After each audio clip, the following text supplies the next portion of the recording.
Terminator Genisys Review, Lo-Fi Edition. Okay, so before I start, I should mention that the reason that I am not with my usual backdrop, and if you couldn't tell already, I'm actually sitting down, is because I moved to London in the past few weeks, actually. I've been here 2.5 weeks. Yeah, 2.5 weeks. And as a result, naturally, a lot of my stuff isn't here. I still need to move it down because the only way I got here was on a train. So I basically had to fit stuff into 2 suitcases, which naturally wasn't a lot. But I digress. Let's talk about Terminator Genisys, because everybody else has already.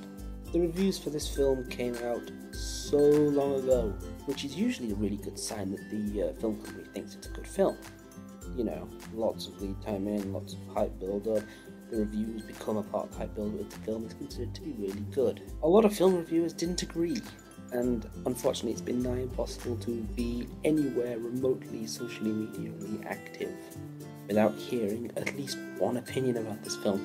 And despite my best efforts and my usual attempts of hiding from film reviews before I see a film to review it, I failed with this one and I heard a lot of bad things. I don't necessarily agree with them. There is a lot not great about this film.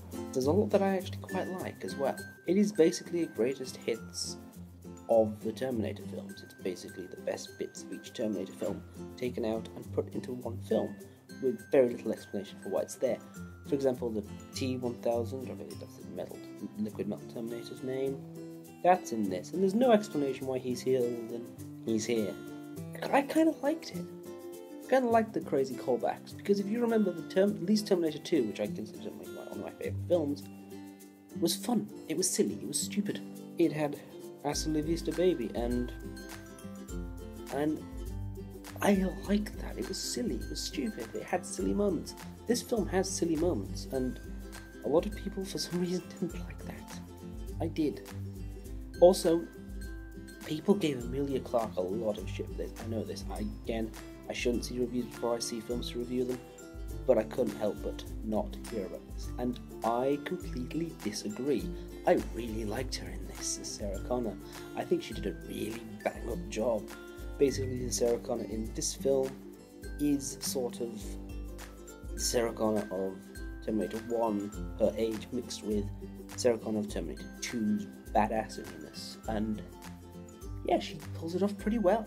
She's a pretty damn convincing Sarah Connor, and I liked her in it. I thought she was really good. Everybody in this is actually quite good. The biggest problem this film had was it was sort of like the film marketing people said, okay, we need to make a trailer for this film, can you send us a copy of the film over? And the film marketing people watched the film and thought, oh, every single important plot point, let's put in the trailers that people can't miss if they try. So basically everything that was building up to be a big reveal didn't work as a big reveal because we all knew it because it was all in the goddamn trailer. And that sucked, because you can tell that the people who made this film worked hard on actually making these reveals. The only bit that didn't is that one of the guys in one of the crowd scenes near the start of the film is a really well-known actor, and the rest of them are just random extras. So it's kind of obvious that he's going to be doing something at some point. And he does. And in fact, you'll notice that I didn't actually put in what this film was going to be about, what the film's plot is, and that's because you can probably already bloody well guess what the plot is based on a cursory glance at anything and everything on social media. Literally, you see one glimmer, one advert for this anywhere, you'll immediately know what it's about, other than the obvious that it's a Terminator film. So there's no point in me explaining the plot. Arnie in this was actually really good.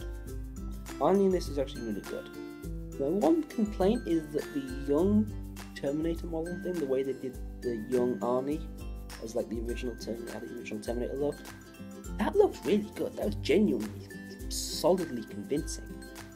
And and they used it for like 30 minutes. Not even that, like 20-25 minutes. Which is a shame, because a lot of work went into that, you can tell. And it just wasn't, I don't think it was used enough. Overall, I actually liked it. I liked it quite a bit. I would probably put it, I don't know, I can't properly rank them because Oh, I haven't seen Terminator Salvation because I heard what it was like, and I thought, let's not touch that with a 10-foot barge pole, shall we? Thanks for watching. If you like this, click the like button, you know what to do. Click subscribe if you want to see next week's review of Ted 2. Because literally nothing else is coming out in the same week except for Human Centipede 3. And I value the contents of my stomach, thank you very much. But no, Ted 2 is next week, and until then I will say goodbye and I will see you then.